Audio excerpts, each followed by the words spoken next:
And hello everyone to the second episode of Talkbox, presented by myself, the Legendary, and of course the Mr. Sashwat.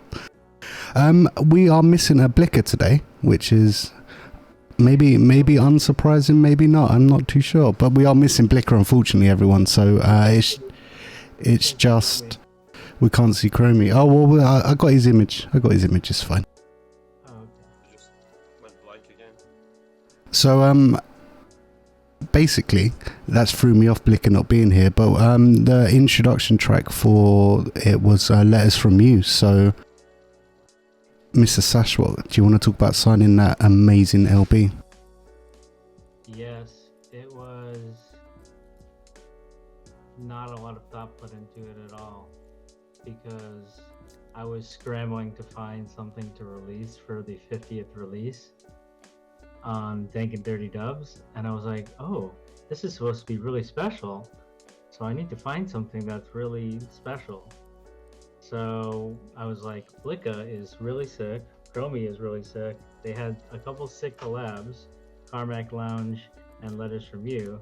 So we just started going through their shit, trying to find the sickest shit, and we put together a sick ass album, and that's how it was formulated. One of them ones where it's just like, I like these two producers. We just threw that shit together fast, and it was sick as fuck. I love that. I think every release me and you've done together has been kind of like that. Apart from the album, you've been like, this is coming out, and I'm like, bruv, here's a track.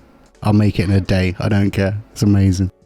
And since Blicker isn't here, we'll go straight to Khromi. So I mean, right in that LP. Hey, why can't we see Khromi's video? Let's get Khromi. Yeah, we could do that. Yeah, let's get him up on. Let's get his sexy face up here. I'll do that while he's talking. Yeah. So, were the tracks what you built for this LP like existing already, or was it? Yeah. I think Carmack Lounge was something I had started a few years ago. It was like originally 150 BPM. It was when I was kind of doing the more like hip hop kind of stuff. I don't know, like I showed it to Blicker, and Blicker really liked it. It was like something I'd been sitting on for a while. I thought like Blicker style, he's like writing jazz. I thought, you know what, may as well take this somewhere. And then when he sent me the track back, I had worked on. Hey, Chris, I guess people are saying that Khromi's voice is pretty low. If you want to try to turn the volume up on him, if possible. Yes, I'm not doing that now. Okay. There we go. Well, Legendary has the baller mic. I have been waiting on Amazon to send me my damn mic so I can get my baller ass Audio Technica mic going. In fact, I swindled them and got two. Somehow managed them to give me one for free, and I'm trying to get them to work. Didn't realize I need phantom power, so I'm waiting on that stuff right now. So right now I'm just using the webcam audio, so it's not the greatest mic. Unfortunately, just like the album was thrown together, we kind of threw together the show. Chris has been working his ass off for the last 2 days trying to make this amazing, which it is, but my audio definitely is not going to be amazing. Yeah, it's true. So I mean, what I love most about the LP, I think, is that most of it is hip hop, isn't it? And I think that's a first for Dank and Dirty. No, that's not a first for Dank and Dirty. We must have released some hip hop in the past. I don't think we have. I can't quote you what I have released that's hip hop, but I guarantee you I've released some hip hop before. I'll get back to you on that. Oh, people in the chat, go through the whole discography and tell me if I'm wrong. Yes, there's DMVU. No, DMVU must have done some hip hop or something. Dude, there was that non-140 420 EP we did. There's got to be some hip hop on there. I guarantee you. There's probably some hip hop stuff you've got from Jafu in the past, because I know he does a lot as well. We'll have people research that. is my video feed just gone I'm completely? working on the sound at the moment. What? It's my fault, everyone. I put too much stuff on my plate, and I was rendering videos up until about 6 minutes before this started. So, well, it'll be better next time. So, I mean, is there any highlights on the LP from like yourself, Khromi, which you're just really proud of that you've written, or? I think like the whole EP really like one of my favorite tracks off it is the Blicker. Like there was two tracks that sounded quite similar. Like me and Blicker worked on these separate tracks. I think mine was Reminiscence, and Blicker's he used the same sample, but I didn't realize until we heard the tracks back to back, and I'm like, holy shit, that's the same sample. And his version was just like so beautifully crafted. It was gorgeous. Yeah, you think like you're always thinking like, oh yeah, man, he's making a baller ass chill hip hop instrumental. This is gonna be nothing can top this. And then all of a sudden, Blicka makes some like ridiculous like elevate. It's like better than elevator music. Yeah. Like I personally love elevator music. This is better than elevator music. I don't know. His version is like next level. Yeah, I just love that shit. Super funky, man. Like he's just. We should definitely show people like because I'm sure a lot of people haven't listened to the LP in its entirety, maybe, or even realize that connection. But if you show people like, oh, this is Khromi's version and this is Blicka's version, and just hear the difference between them, it's pretty interesting listening to the same sample being used in two completely different songs. That's definitely one of the highlights of the album, I think. There's a guy who I watch on YouTube, Andrew Huang. He does like this. It's like he gets 4 different producers to flip the same sample, and it gives you like a kind of different vibe, different kind of genre, like throughout each of the artists' take on the sample. And I think it's pretty interesting, you know, like we're take with their thought process, their kind of music process goes. It's nice to see. Yeah. Yeah, oh, by the way, I did find. sick. I'm sorry, I did find the hip hop track. I know there's probably more, but there's DMVU, C Note, and El Jefe or El Jeff, whatever you want to call him.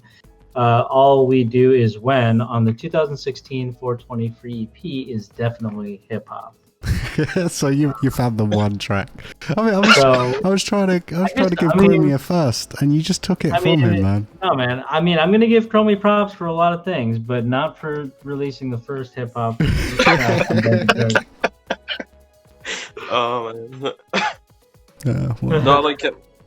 I'm really glad like a lot of this is hip hop because I don't know if you know, but like I do about a 140 like dubstep, jazzy stuff, and then like I got my hands in some drum and bass, like some dub techno, some future dubs and hip hop. So like I kind of like to try and change it up, you know. Like sometimes I get kind of bored of doing the same thing over, so I'll just switch it up. And hip hop is something. Johnny Arta, shout out to Johnny Arta here. Yeah. Big up, Arta, man. Dude. There might be a Johnny Arta. Yeah, Arta and Ill Chill released the hip hop track, I think, on Legend4ry. That's probably hip hop. I'm pretty sure that one's hip hop as well. So there you go. Is this just like, turning into proving me wrong, isn't it? Boom, bitch. Yeah, well, he like massively influenced pop stuff because I was making it like not very often, and I think one of the first times I actually I drove down south to meet Johnny. Like, in fact, even before that, like we worked on a track called Tropical Blues. It still hasn't been released, and like he just, I don't know how he done it, man, but like it was just insane. Like when I got the track back, I was like, I need to phone this guy, and then we basically set up a meet. I stayed with him like for like 3 4 days, I think, and it was great to see like being in the same room as another producer that's like on a level, man. Yeah, he's insane. Yeah. Just to hit on it as well, like Johnny, if you're listening, brother, I hope you're doing good. It was good that we found you. Honestly, it would have been I know, catastrophic. Man, Catastrophic. For sure. So I think my personal highlight is probably Carmack Lounge. That's like because when I imagine in my head what a Khromi and Blicker tune would sound like, it's that, and it's everything I wanted.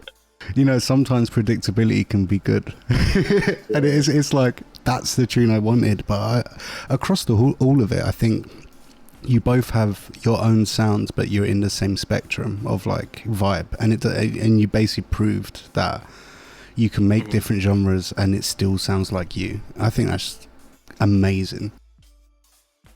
Dude, I'm gonna. Oh yeah, go ahead, man. It's like another thing. Like I was thinking it in the past. Like, should I make another alias to release like kind of different genres on, and just keep Khromi like just for 140? And I made a post on Facebook like asking people.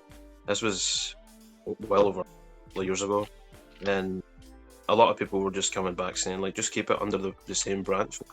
Like he says, when your style kind of carries through to different genres, like your mixing process, the kind of sounds that you use, like I know I use a lot of similar sounds, but I try and use them in different ways. That makes sense. And it's just like a lot of it's to do with when you get kind of annoyed or bored with the same, or you get writer's block, and you're kind of trying to make something and it's not working, and you're kind of forcing it. Like I'll just switch it up. I'll try something else. I'll try something like dubstep. And what I found with and I completely just went off. What if I was brain farting? Huh? No, go ahead.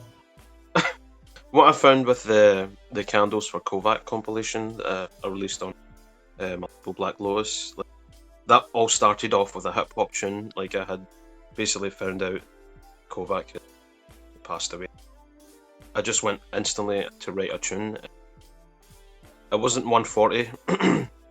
Like I just wrote some chords, and it naturally kind of came out like with a hip hop vibe. And it's good to have like that kind of looseness within your music creativity, you know, because it's just easier to channel like in a specific direction rather than specific genre, if you know what I mean. Yeah, absolutely, man. I like myself, I make all different genres, and I went through like, I mean, people say it's writer's block, but I went through like 3-4 years of just hating everything about making music. You know what I mean? I'd open my door and I would start doing stuff, and I'm like, why do I just do everything the same? You know what I mean? I had to like throw out all my knowledge and start again. Like, why the hell do I just do ninths chords? Like, it's not the be all and end all, but I went through all my tracks the other day. I was going through my old project files, and I went through 150 projects. They all had a ninth chord in them. And I'm like, I needed to switch stuff up, you know? But I think for the first time ever, now I'm making stuff, and it doesn't sound like I've made it, but like, if you already know my back catalogue, isn't it? So like, the fact that you've progressed and you're moving in different genres and different sounds, and it still sounds like you, I think that's a testament of how good as an artist you are, to be honest. Not to toot your own horn too much, but no, it's like good because you can look back on like the progression that you've made over the years. You know, like when I released my first P, it was on a Ukrainian record label called FNS Records. A what label? They were based in Ukraine, man. Like Ukraine? My sister's surrogate is from Ukraine, so she has a Ukrainian baby, technically. Just saying. But yeah, it's like when I just put 2 tracks up on SoundCloud, like not expecting much, and I think back then I was influenced by like a lot of different producers like Dread, Versa. I mean, like I still listen to those, and I'm still inspired and influenced by them to this day. But like back then, like end of 2015, start of 2016, it was all kind of new and fresh to me.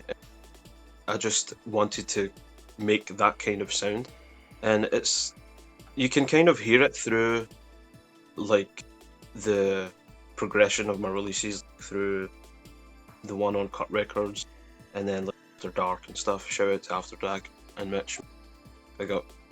And like it's been great, man. Like now I'm kind of trying to go in different directions, like hip hop. Me and Liquid Memoirs, we work at another. Well, it's just a track just now, but like hopefully maybe get an EP together where it's like I'm starting to record like guitar licks and stuff. I might even put down some vocals. I'm in exactly the same frame of mind at the moment. Like, I've never played so much guitar as I have recently, and it's just like no one does it in our genre. Well, in like 140 especially, Yeah. there's like distance, and like a couple of people have sampled guitars, but I think it's rare to find someone that's physically played the guitar on their track. Yeah. Maybe I'm just wrong, but I don't. You're probably wrong. I've not really heard much stuff like.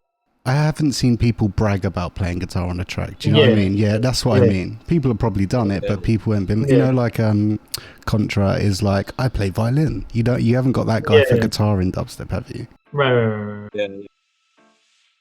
Hey, Rocklum is asking. This is unrelated to what we were just talking about, but he's asking. He would like to know your guys' importance of the mixdown in relation to the track. I personally tend to overthink them, and due to fantastic producers having super clean and punchy mixes, I feel insufficient. You shouldn't. First of all, I'm going to tell you, you shouldn't feel insufficient. And then he's saying, in short, when is a mix down good enough? I'm going to let you guys answer that. I'll start. I feel like I can't give you any advice because your tunes sound much punchier and much more chaotic than mine do.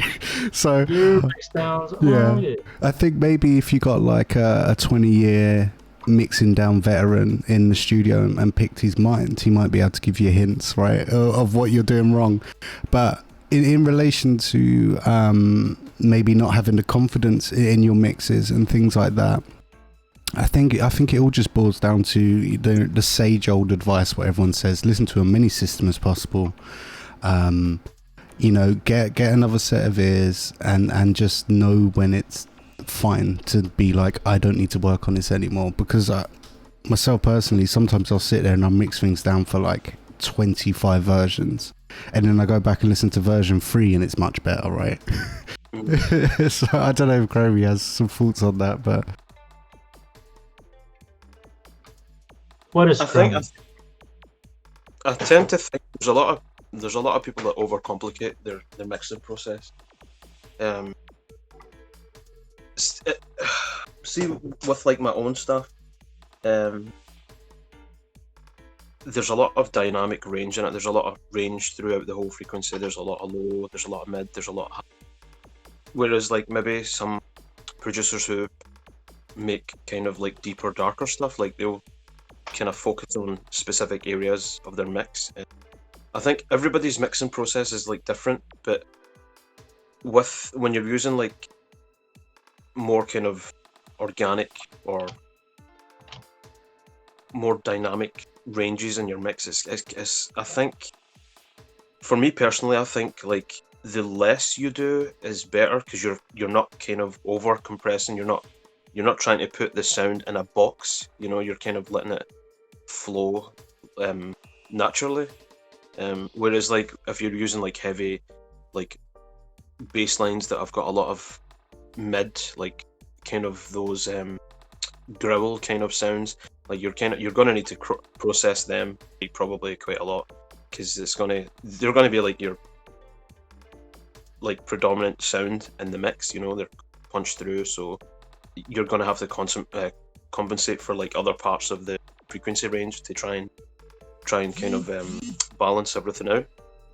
Definitely true what you said there, because when I work with a lot more organic stuff, you kind of take an approach more that you would if you were recording a band or something. You know, it's more of a gain structure than anything else, and then you kind of trim some dynamics just to get some noise out, like some headroom out of it, and that's kind of it.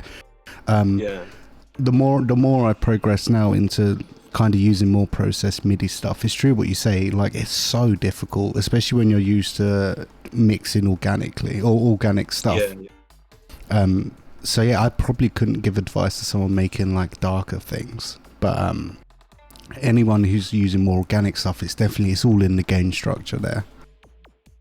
I think a lot of it has to do with like the mastering as well. Like you can have excuse me, you can have like a terrible mix, and I've seen mixing and master engineers, like I don't know how they've done it, but they've made like the sound, the track sound like just completely different, you know, and like props to them. Yeah, like absolutely. One of the guys who that has mastered a lot of my stuff over the years is Marker. He's the co-founder of Smallprint, and he just knows instantly how to like deal with my mixdowns, how to deal with my pre-masters, you know, and like he's kind of give me advice on like things to watch out for, because I just until maybe about a year ago, I never used to use compression at all. Like I was either using EQ or like just boosting. Like we're so similar. We're so similar. I did properly touch a compressor oven and to make things loud or trim peaks until about 2 years ago. That's man. But like, I think with compression, the way I use it is it's just like mainly maybe on kicks or maybe on a snare. I don't like use too much of it. It's just like the kind of main elements in most of your kind of bass music is like your kicks, your snares, your bass, your sub bass, you know. Definitely. And if you want to like have them kind of stick out a wee bit more, use a wee bit of compression. Don't like overdo it. Like if I'm going to use compression, I'll adjust it, like, and then I'll maybe bring the volume down maybe a couple of decibels just so to compensate, so it's not like pushing too far through the mix, you know. Absolutely. But like I had one of my EPs mastered by Buke's Finest, and I'm not bashing the guy. I think he's a great producer. He's been a kind of influence on like some of my darker stuff as well. But like the EP that I released on Lush Lounge called Gem Drops. You know what? I can't even remember the name of the EP. The Lush Lounge release that Khromi had. The Lush Lounge release that Khromi had.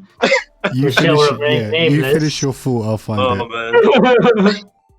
It's hilarious, man. But anyway, like Buke's mastered it, and like I think, see, because he was used to mastering like the kind of heavier, grittier sounds, I think he kind of used that method, and it just sounded a wee bit more compressed than like other people that have mastered my stuff, you know. And definitely. What was I going to say? Yeah, so I found that as well. I mean, I'm not the greatest mastering engineer, but I would rather do stuff myself, because the only ME that has touched my stuff was like made it astronomically better was like Bob Mac, and I don't have Bob Mac money. Subvert Central Master. Yeah. He mastered my second EP. Like he understands dynamics. I'm not to say people don't, but I just don't have Bob Mac money, right? So I can't have him touch all my tracks. I can't afford £500 for like an LP. Yeah. But if I could, I would. Yeah. Yeah, they're definitely that. I remember one of I think it was one of the tracks of my second with Cut Records, and I had basically done the whole mix down. And this is the one, I don't know if you know, but Fruity Loops, by default, when you start a track, it throws a limiter on the master yeah. track. And like I had mixed it down according to that. and I didn't even realize. I still do that, man, by accident. So he's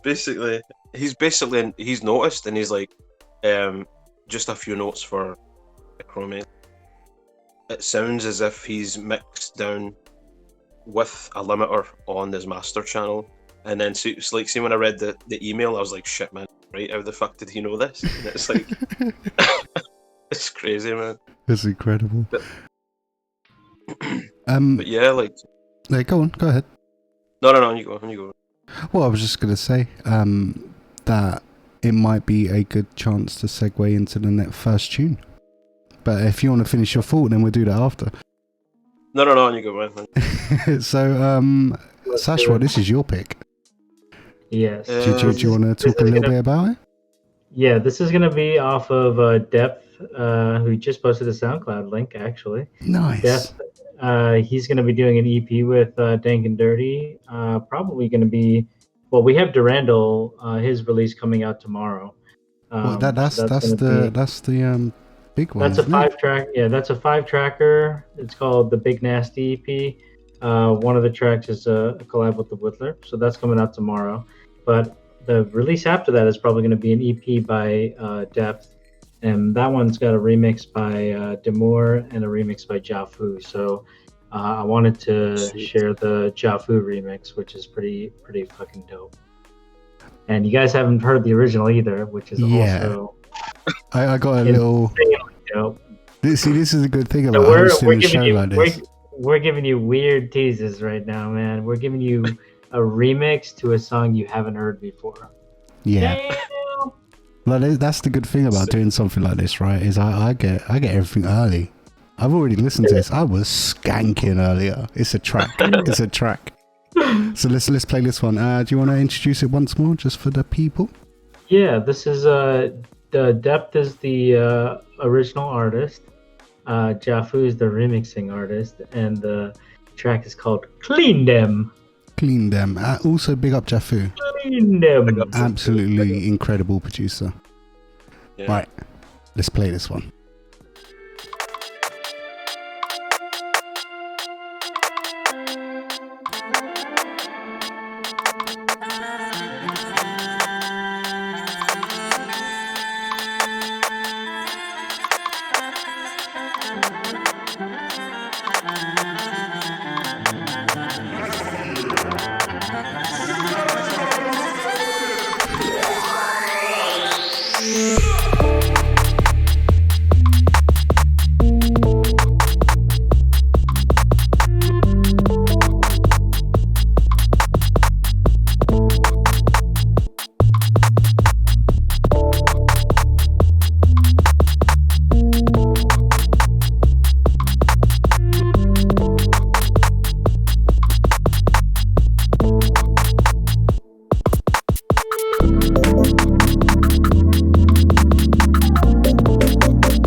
And we are back.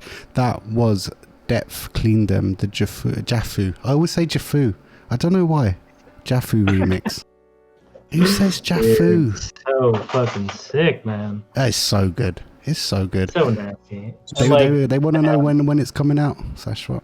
When is it coming out? Oh my god. Don't never ask Sashwat when stuff's Hey coming guys, out. when is it coming out is when the artwork is ready. We're literally just trying to slap everything is just slapping, throwing together with us. No, Kind of like this podcast. we're waiting to get Jafu and Demore's name on the artwork because we got to give him credit, man. So It's that's true. literally what the holdup is. That's what's holding us up and why we can't put a release date yet. But as soon as we have that artwork sorted, it's going to be 1 month basically from then. So soon. And it's like, damn, it's like definitely one of the sickest releases we've ever put out. Is it the sickest? Oh, I don't know. You released that album by Legendary. That was pretty sick. I mean, Khromi's album was like really sick. That's pretty hard to beat. Cheers, man. Demore's album was really sick too. Oh, cheers, mate. Yeah, that was a Legendary's album was good. Yeah, it's a bit of a sleeper. It was alright. It's a bit of a sleeper. and you know what? But yeah, it's like insanely good. It's definitely like in the top 95 percentile of Dank and Dirty Dubs releases, I would say. So we should like listen to the original Clean Down too. Like we just showed them the insane Jafu remix, and now can we do that easily? Not with a video, but I'm just going to speak to you on the real Sashwat since we're sitting here talking to each other. That's how you tease me. You don't blow your whole load instantly. Give the people one track, wait a week, give them another, right? All right, fine. Next week. Fine.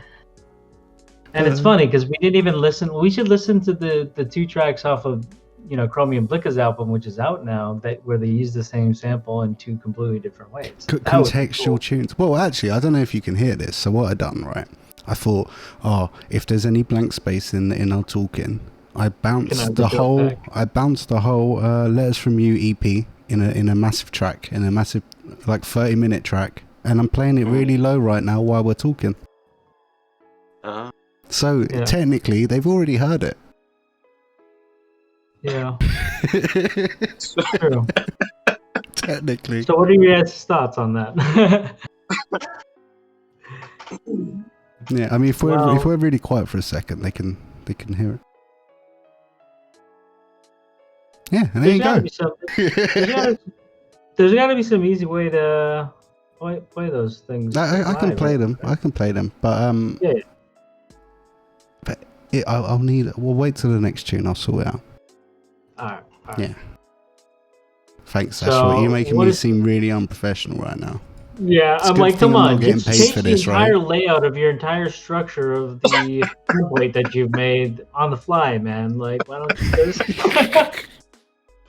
Don't you have a scene like pre-prepared for this exact scenario that I want you to do? Just wing it, man. Just wing it.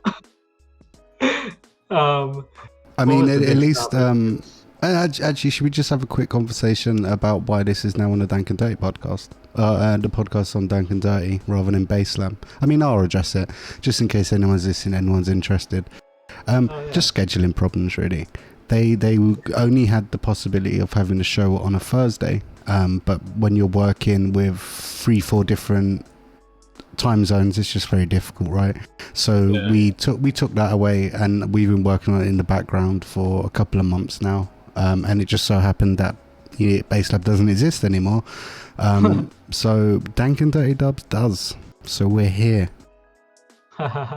Speaking of... and we can do it on Sundays. Dank and Dirty allows us to do it on Sundays, which is more convenient. So. Yeah. I mean, I would hate it, though, because sometimes I have to work at 7 a.m. But I don't leave the house anymore because we're in lockdown. So... Dude, my boss... Oh, let's talk lockdown. Yeah. My boss was saying... First of all, right now, I'm fortunate enough to work from home. So that's fucking awesome. My boss was saying... And my boss is like... Even if everyone else in the county has to go back. I work for the county, so even if everyone else has to go back to the office, I'm gonna really try to push to have us go back to the office last. I really want us to just stay home as long as possible. I'm like, hell yeah, boss, awesome. And then the last team meeting, he's like, I'm really gonna try to push to have us work from home permanently, even after all this is over. I'm like, hell yeah, boss, dude, imagine not ever having to go into the office and just getting paid. Mate, It makes it's things amazing. it makes things so much easier for a lot of people. That would be awesome. Yeah. I don't know if he can actually pull that off if he was just like getting our hopes up, but if he can do that, I'm never leaving that job. So my That's for boss sure. just went to me and my team. He just went, look, as far as I'm concerned, you guys are never going to the office ever again. Even after this is all done. So I'm like, Hell oh yeah. my God, I have so That's much time to myself. It's amazing how much that hour, the hour going to work, hour coming back, right? You take that away and how much free time you have on. I've made so much music. Like I've rekindled my love for making music during this time. I have saved a lot of time not driving on the road, like fucking 4 hours every day. Oh, 4 Literally, hours. I I can't would even drive. imagine. I would drive imagine four what you have like to go 4 through hours on a day. Yeah, daily in the basis. car. That's just fuck. Crazy. I tell you one thing I have got though, since being at home all the time and blah blah blah, is online fatigue, man. I cannot stand the internet anymore.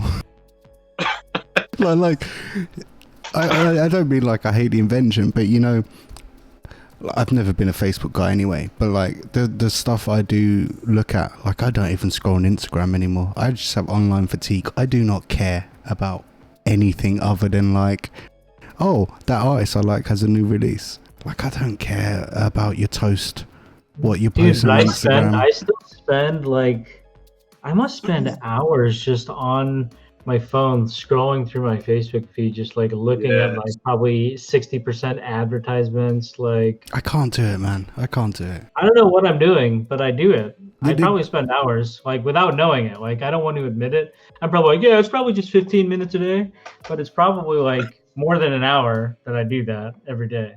So this is how little I'm on my phone now, right?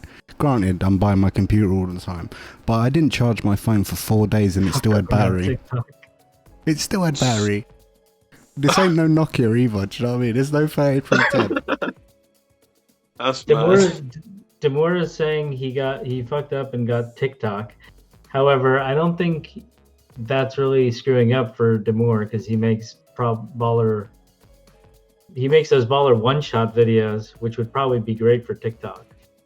Because all of his sampling videos would be great on TikTok. It's supposed to be the platform though, isn't it? Like, Yeah, so it's the probably organic growth you something can you get. really want to be tapping into seriously, Demore. I mean, I wish I Yeah. wasn't a boomer and I understood it. Just saying. I went on there, it was just people dancing. I don't Well, I mean, want to dance. He did cave in, and see, that's not really fucking up, man. It's good that you got a TikTok. I think you'll do very well on TikTok. I've I will seen. support you. I will join TikTok just so I can follow you. I've heard of people who have like no following, right? They post a video Yeah. up and it gets like 100k views. Yeah. It's like, damn, imagine if that was one of your tunes. I need one of my tunes on a TikTok song, like a TikTok trend. Yeah. What I wonder if marketing they person do you monetize. Do you think speak they to? monetize TikTok? They must. We're underground music producers. We work off like clout. That's how I pay my bills. I pay my bills in exposure. True that. Well, you want to put my tunes out? That'll be 10 exposure, please. So what's your guys? Well, I know what Chris is like. He's working at home permanently, potentially. What about you, Hamid? What are you doing for lockdown? I'm kind of in between two things at the moment, man. Like I'm still kind of doing the taxi and stuff. Just been trying to driving the cab around, and something I can't really share just now. ooh, top secret, possibly FBI, Top secret. possibly FBI, CIA transfer from Scotland to the USA. Okay. Got it. Technically, James Bond. Yeah, but it's like, see, just trying to like even before lockdown, man, trying to balance everything. It was too Dude, much. Khromi had some crazy shit. You got married. When you got married in Yeah, December. December. I got married in And December. Right? dude, I mean that's right when coronavirus was actually happening, and most of us didn't know about it. And then he went back to go see his wife in March. Pakistan, not Pakistan, Pakistan. in March, and you came back in March, or you went over there in March? No, I went in March. I came back in. He went in March. Crazy. I mean, I'd probably go in March too. I'd probably be like, yeah, fuck it, I'm going. Fuck it, bitches. I'll find my way back. No, it was good, man. It was good. Lockdown hadn't started here. Like, I think it was maybe 2 or 3 days after I had left.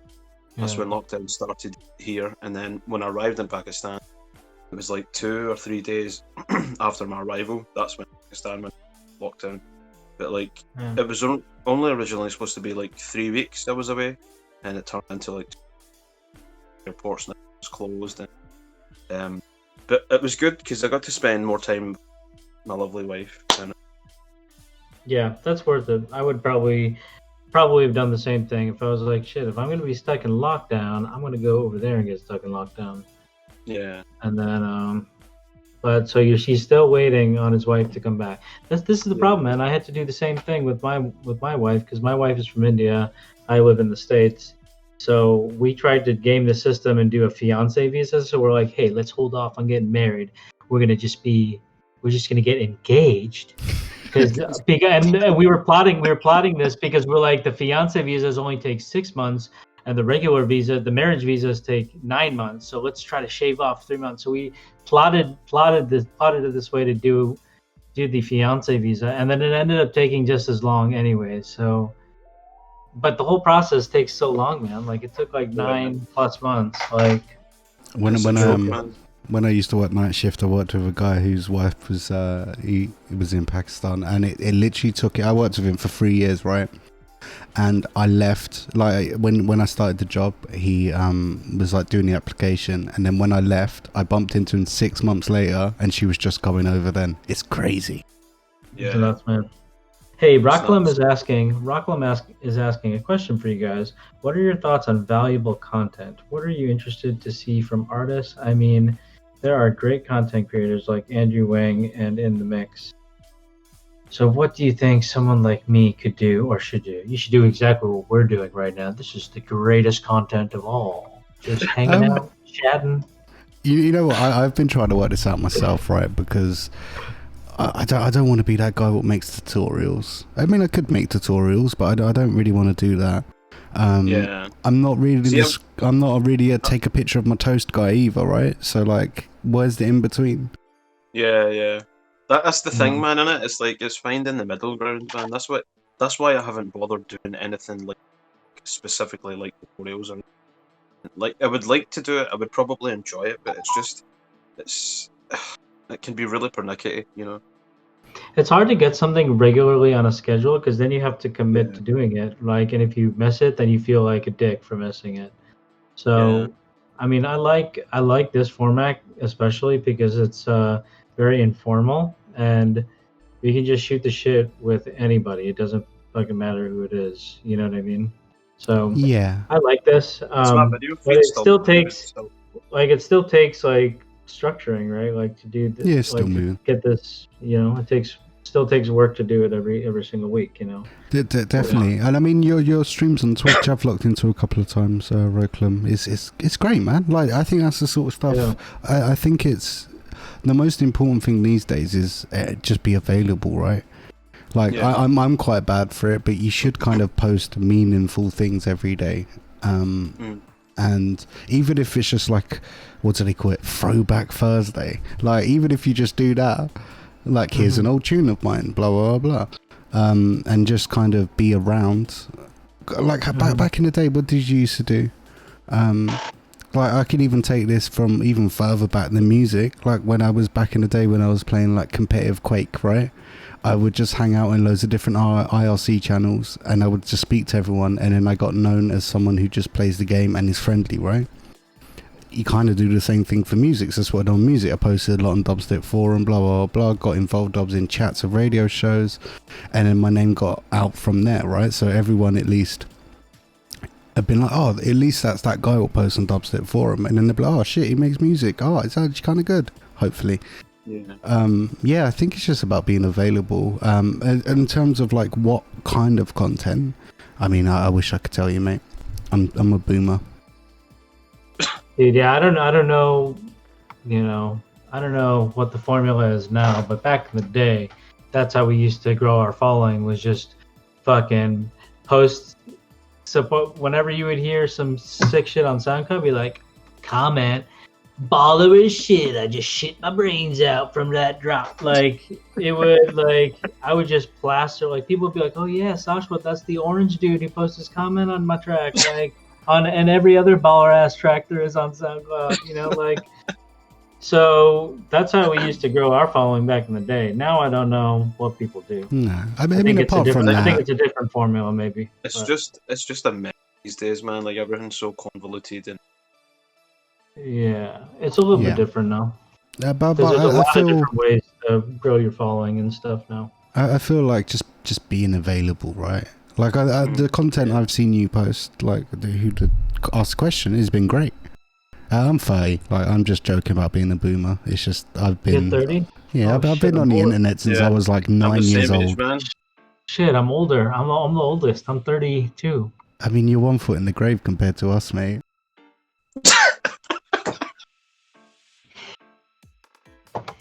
Oh man. Oh man, I once was not in my 30s. Very recently, I wasn't in my 30s. I was 20ish. Recently. Well, I think like that's the thing as well, is that like a lot of the people in the scene who have been in it for like 10 years plus, we're all like in our 30s now, right? But then when we started, the people who we looked up to were all like late 20s, early 30s, blah blah blah blah. So like the next generation coming on now, I found some guy's tracks. He was 18, and I was like, bruv, it makes me want to quit music. Dude, I released the tunes released by A-List, like they were like 14 or 15 years old when I released those tunes, man. A-List. Nova's another one, man. Like Young Nova. Yeah. He was like 15, I think, when he was starting out, and holy shit, man! Like, dude, and A-List was making like tunes like Chrome Star was making at 14 or 15. That's Impy. He goes by Impy now. Oh, is that Impy? Impy was one half of A-List. Damn. He's a London boy, isn't it? I think I've met him a couple of times. Yeah. Damn. Where is it you're from yourself? Huh? Chris? I'm just from South London. South London. I'm one of them old G's. But anyway, like, people would say, oh, like, South London's the home of dubstep. I'm just going to put it here. Fact. Croydon is not London. It's Surrey. If you don't have north, east, south, west in your postcode, you're not from London. I've only been down like maybe a couple of times.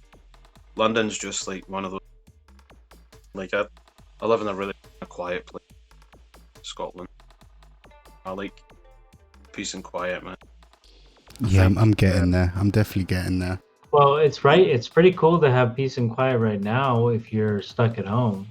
I mean, it sucks if for people who, you know, spend like overpay for like a tiny shoebox to live in, and then right now you have to spend all your time in a shoebox. That sucks.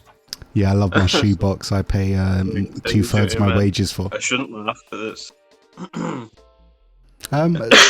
So just in like talk about lockdown and like how the world's been crazy at the moment. Like how is it? I know, Sashwat, you got kind of sick, didn't you? You started off. You was Dude, like, I thought I had coronavirus twice since coronavirus crazy. started. First time, like pretty fast after I started getting coughs and stuff, and I was like, pretty sure I have the shit. But I was at that point, I was like, there's no way in hell I would step foot into a hospital. Hell no. So I was like, I'm just gonna like pretend like this isn't happening. So that was probably nothing. But it happened. It went on for a while though. Like, and then I actually got the flu, but thankfully a different strain of the flu. So that knocked me out for more than 2 weeks, like just over Crazy. 2 weeks, which was crazy. I literally just took off. Like I'm working from home, but I took off work for like a whole week because I was like, damn, I can't do this shit. So that really hit me hard. But thankfully it wasn't Corona. It's mad though, isn't it? Because we was talking pretty much every day about all this new stuff we're doing and blah blah blah, and we had this like massive plan of like world domination, and then we both just got sick. I had all these plans, man. I was just telling Rocklam. Rocklam voice messaged me yesterday, and he was just like, "Hey, what's up, man? I'm feeling, I'm feeling down." I'm like, "Man, I'm feeling the same way. I had all these fucking plans that I was trying to do over the past month or so, and it just all got turned to shit, man. I don't know what happened. I had so much shit I wanted to do. I'm like, yeah, we're gonna get Discord going. We're gonna get Twitch going every single week, twice a week, every week, like, and nothing formulated, man. So this is our first attempt to get back on, a schedule, and get this thing going. I mean, if you guys picked up any new hobbies or anything like that, just with the new spare time. Not really, man. Like, I kind of started getting. I got that Days Gone. Oh yeah. Really blast. Like, I don't really game very often. Like the last game I played. Uh-oh. I think you're cutting out, mate. Hello. You're cutting out, Khromi. Yo. Yeah, I can hear you. Still bad. Yeah, I think one of the last games I played was Beyond Two Souls. I think there was another one before that. Sorry, after that. I can't remember. See, that's the thing. See, I don't really. I'm not a gamer. I used to play the absolute shit out of COD, Call of Duty, online, Nazi Zombie. I think I just made myself sick of staring at a bloody screen. You know,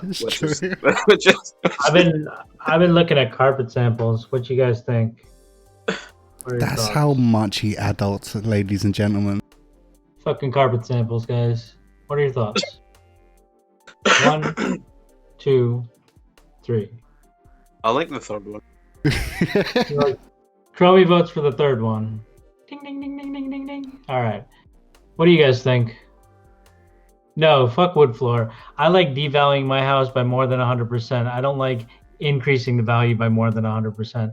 I researched it, and adding wood adds value, adds 107% value. So you get all the money you put into it plus 7%, whereas carpet devalues it the entire amount plus more. Yeah. But I still do tons of carpeting, and I do the top of the line, like $6 to $12 a square foot carpeting, like high class carpeting. And then whenever I sell my house, they're just gonna tear it all out. But it feels so good to sit on. So what do you guys think on the color? fuck your investment advice. I want to feel good on my feet. I don't care about investment. So see, the thing about carpets, 1, 2, man. 3. You can just roll about on them in it. Yeah, man. We sleep on the carpet, bro. You have no idea how good this carpet is. This is Cotton Club. It's nylon, 140 face weight, guys. This is what happens when you It's all over my house, guys. By the way, I paid as much as people pay for wood flooring for my carpet. Just to let everyone know, this is what Sashwat's like all the time, right? You'll be like, Sashwat, I got this tune. Do you think it'd be good for the EP? Next thing you know, you're talking about dinosaurs. Like, the man can tangent. So Demore says number 2. So let me tell you guys what ended up happening. So we got a place in San Jose, like a tiny little place, and so we're putting carpeting in the 2 tiny bedrooms. So this is something we vetoed, me and my wife. So that's gone. Number 1 is gone. Demore chooses number 1, which is kind of a multi-grained carpeting, And this is, yeah, kind of like a light gray. Definitely can get super dirty, but definitely very modern looking. And we chose this first, and then we swapped it to this. So we're going with the light, guys. And this actually, after doing some more research, has a slightly higher face weight, so it's going to be a little bit more comfortable. And isn't that a great way to end the stream? You guys didn't think we were going to end with carpet sampling, No. did you? Look, I'm just going to say, people Surprise you. watching, right, you have the easy way out. I have to sit here. I have to endure this. I tell you what, I'm going to play another tune. I'm going to play my tune, my pick. Since we had Khromi on the show, and, well, supposed to have Blicker, I was like, I'm going to pick one of my tunes, what sounds most like their tunes. So this one from my album on Dank Dirty Dubs. This is Forever Mine by Legend4ry, Legendary. Hell yeah. We go.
And we're back. Sorry about that. That was a legendary fail.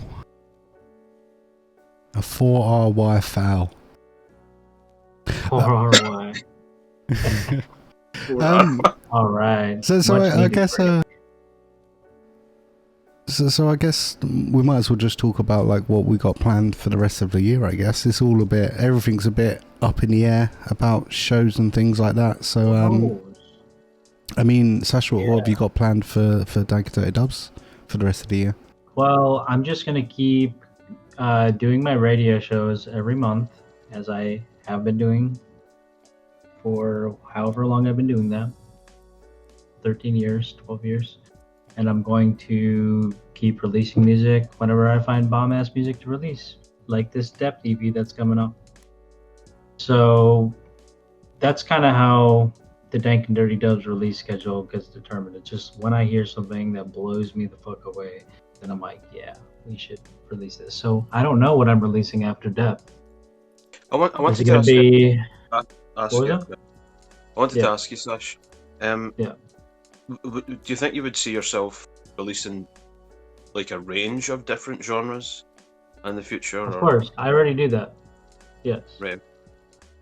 I would always do that.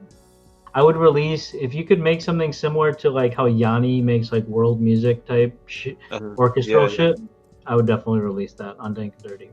So if it sounded as good as Yanni. So my Tibetan Breaks EP's coming out on Dank and Dirty Dubs. You heard it here first. Definitely. Yeah, man, for sure. Like we have released a wide variety of genres, like drum and bass, drum step. We've released drum step, man. Shit. Who even remembers that genre? Yeah, there's a lot of shit we released. It's dead, house, right? I mean, I released a house tune by Requake. Come on. And it's like a deep progressive melodic house track. That is a banger. Not like, you know what I mean? So like, we release everything. I remember when you sent me that and you was like, I got a tune for you, and you're not gonna believe who made it. Yeah, it's funky. Yeah, I love my like deep house. Well, it's not deep house. I like Afro house. That I've learned because I'm not a house head, right? And I've learned the type of house I like is called Afro house. It's not exactly tribal. It's just kind of like, yeah. It's not tribal. It's like... It's just mad, isn't it? This is how I describe it. Hands in the air. Arms a flailing. That's Afro house.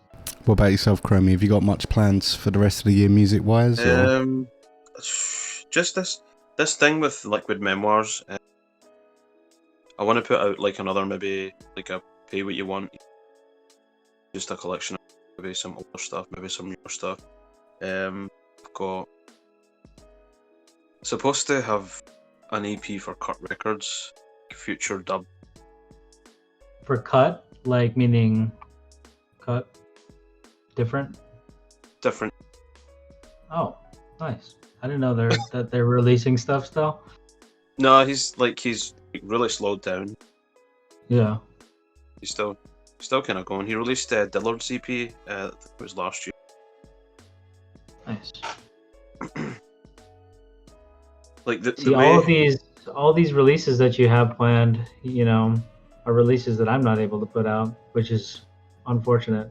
I always tell Khromi and Liquid Memoirs, I'm like, man, if I could release all of the music that you ever make, I would be perfectly happy. And if I couldn't release music by anyone else, but every release on the label on Dank and Dirty had to be only by Liquid Memoirs and Khromi, I would be okay doing. Oh, and we include Demur in the mix, right? If it was just those three artists, and I could only release music by those three artists on Dank and Dirty for the future and nobody else, I would be okay with that.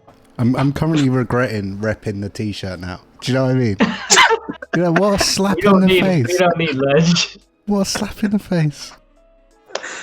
I'm kidding. What I haven't told them is that same thing I would be fine with if it was only Legendary. Of course. None of you guys. It's fine. I don't. You don't need to stroke my ego, mate. But if you just drop me from the label where I have never signed a contract, then that's fine. Oh Hi, I'm a boy. lawyer. I mean, that's the dope thing about working with Sashwat, right? Is like if you just send him tunes and he's like, yeah, I'll put it out. When? I don't know. When I put it out, man. No, I'll say, when do you want to put it up? Come on, man. I'm very flexible. You know me. It's true.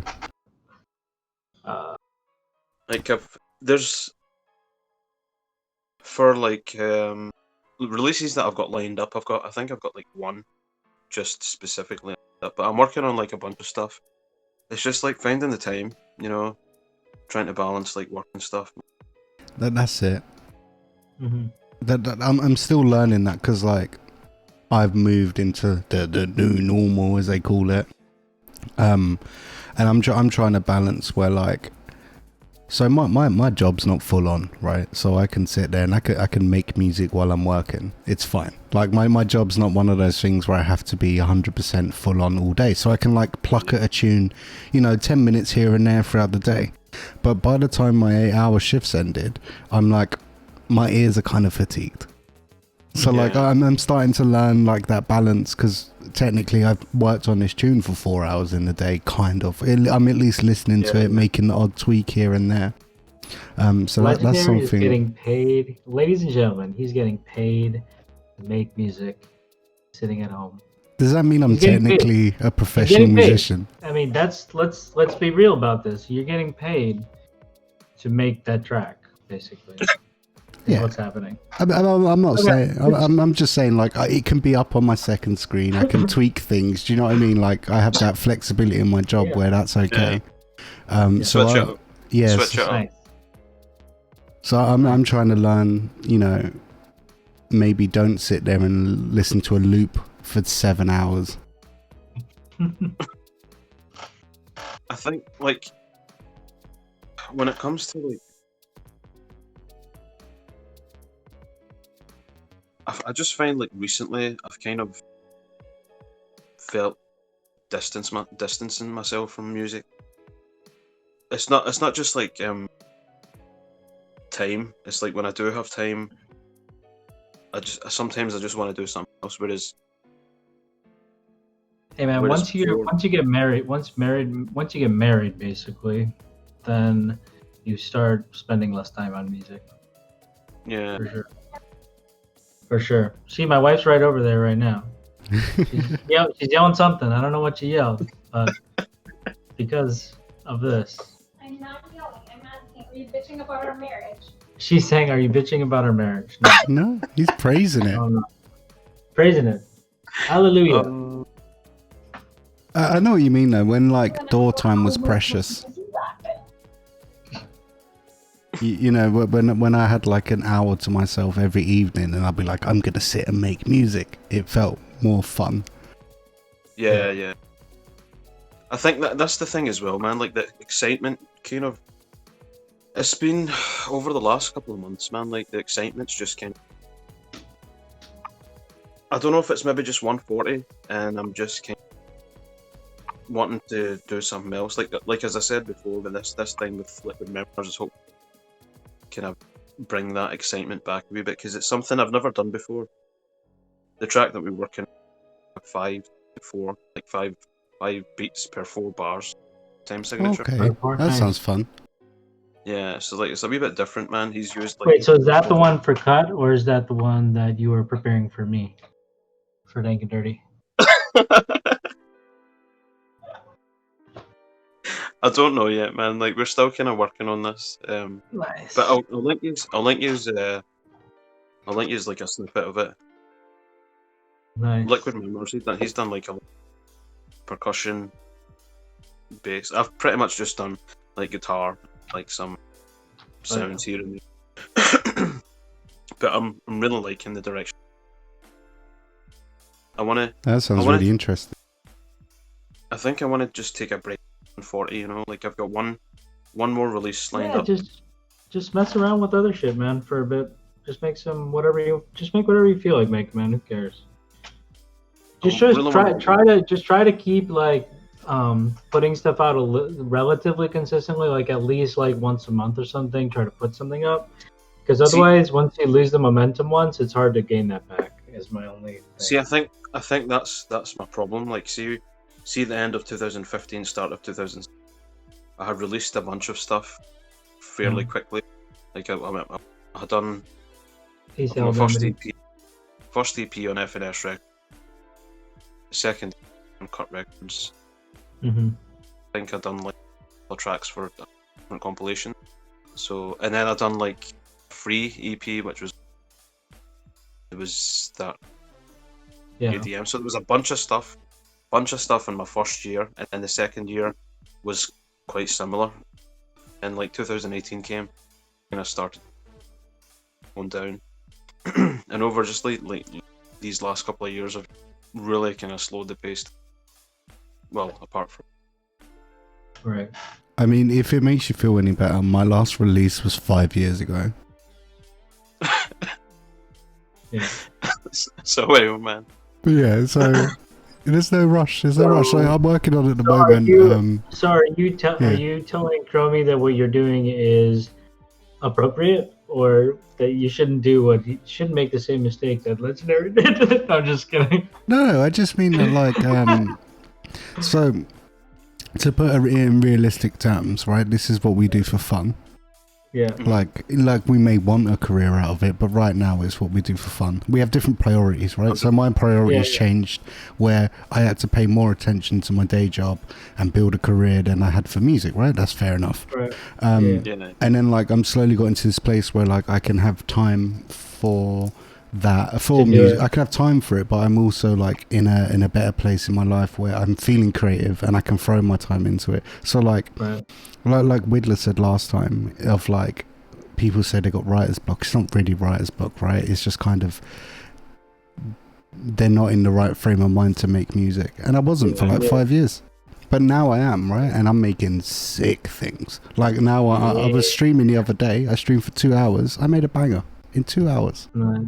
Like I've touched it up and stuff, but I was just flicking about samples, and then I was like, oh, that works with that, works with that, that works with that. So like, I've got the foundational skills there to make good music, but like if my mindset's not there, I don't think it's nothing you can beat yourself up about. You just go like, okay, cool, it's my hobby. Sometimes your hobby is not fun, but that's okay, because you can walk away from it and it's always going to be there. It's not like a job, is it?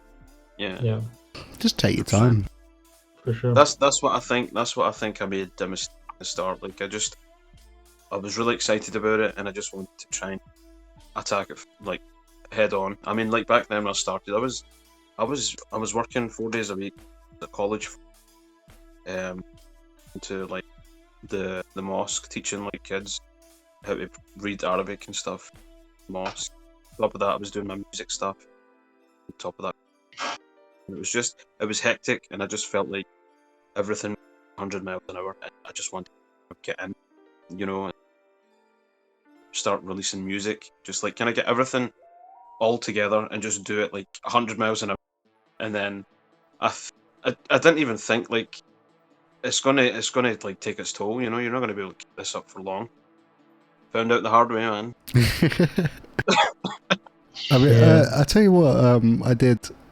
Bandcamp Day the other week or the other month, I did buy one of your tracks, and then I forgot it was one of your tracks until recently. I can't remember exactly what track it was. It was on a compilation.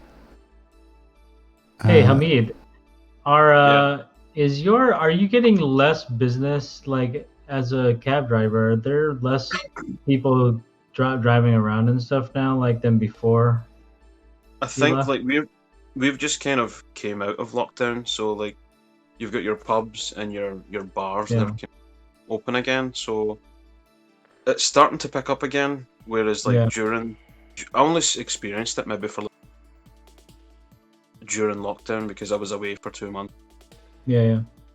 In Pakistan. Right. So like there's people going out and about, so you still have fares. It's not as busy as what it was before, but like it's getting there, it's picking up again. Yeah. I can't find it. I'm scrolling through. I'll find it. I'll chat to you about it another day. But it's a sick track. I wanted to ask you something about it. Man, it's too bad we couldn't get Blicka on the line today, man. I wonder where he is. I hope he's okay. Yeah, I hope he's he was alright. he was definitely we definitely did a test run yesterday, and he was supposed to be here today, but he's much MIA, hype. missing Too in much hype. action. Yeah, the hype got to him. Yeah, he was just not ready for the stressfulness of this talk show. It's highly formal talk show. Amazing. Okay, so should we play the track that we've spoken about like 5 times already? We play some Carmack Lounge. Sure, let's do it. Yeah, let's play that, and then we'll come back. So while this tune's playing, if anyone from chat wants to ask us anything, Ami can ask Sashwat about his carpets if you want. But literally any question, we're open people, live, music, whatever. Ask us a question in the chat while this plays, This and is then the winner, guys. Light gray is what we went with. and we will answer your questions once we're back. This one, I mean, do you want to announce it, Sashwat? Yes, I want to announce it. This is Carmack Lounge.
was another legendary foul where I set the video to loop rather than to fade out. I was all like, there's Look, like 2 or 3 times where I thought like it was the end. I'm like, yeah, I think this is the end, man. look, I put in about 10 to 12 hours worth of work in about 4 hours. It was going to be mistakes. I forgot a H. Like, how did I do that? Jesus. Technically, I guess we could call this the first show. So first show jitters, right? Yeah. Yeah. The first episode we did last time, we had a lot more time to prepare that one for sure. It's crazy. The next one will be more smooth. Yeah. Do you want to talk a little bit about like what's the plan for Talkbox for the future? What we're planning on doing now? So I mean, the general idea of it is just to have talks with people that are a bit more personable, because really all you do is you hear the music, right? And it's nice to pick someone's brains. So what we're gonna do like a group chat like this once a month. Myself and Sashwat and then 2 guests. I mean, Blicker should be here, but I don't know. What happened to where's Blicker? I don't know. I don't have his phone number either, so I can't like call him. I tried video calling him. Maybe it's just like the music speaks enough for itself. Yeah. It's true. So yeah, we'll do like these group chats, like once a month, and then I'm looking to do more in-depth, more interviewee, Desert Island Discs kind of thing, where we like go through a discography of someone and we talk about some milestones of their career, etc., etc. I'm gonna try and do that weekly, but that's gonna be a more polished, pre-recorded kind of thing. So keep your eyes out for that one. That one's still kind of an idea pending. Well, not pending. The idea isn't, but the show format is still in the works. Yeah. I think that'd be really, really cool, man. Yeah, it's something I've always loved. Like, I don't know about you, but I can sit there and listen to musicians talk about nothing constantly. Yeah. It's like you feel, in a sense, you get to kind of understand them and know them kind of better, you know, like their progression and just even them as people. That's why that's why I travel down south quite often to actually meet people, you know. It's a totally different speaking through messenger, even like a call. It's totally different. I mean, we're in like a post, or not, we're about to be a post-COVID world. So you might have to get used to the video chats, mate. Seriously. I mean, as a heavy introvert, I've loved it. I've never been more sociable. I am so glad that I don't have a job that requires me to be in meetings all the time. Like, my sister also works this government job that I do for the county, and she's kind of like a higher level person, but her job detail, I think, basically just requires her to be in meetings 24/7. So it's like every single hour is blocked out with a work meeting, and that sucks when you're on lockdown because you're constantly in front of a camera in front of other people. Whereas if you don't have, like, for me, I'm just never in front of anybody, and I can do whatever the hell I want. Like, amazing. Awesome. So I'll take the pay cut. You know, I'll take however much less pay I have to not be constantly in front of a camera. So yeah, I mean, anyone watching who's like kind of interested in being on the show or whatever, just hit us up. If you're not on our Discord, the Dank and Dirty Doves Discord, or on Whittler's Discord, I mean, I'm on both. I'm sure most people listening here are there. Hit me up. We'll have a talk. Yeah, I just dropped the link to the Discord in the chat room. Yeah. Yeah, I'm not really concerned about like making this a big thing. It's more about I just want to sit and talk to people. So, what are our plans for the next bigger one? Do we have a pretty solid idea of who we want to do for this next kind of 4-person?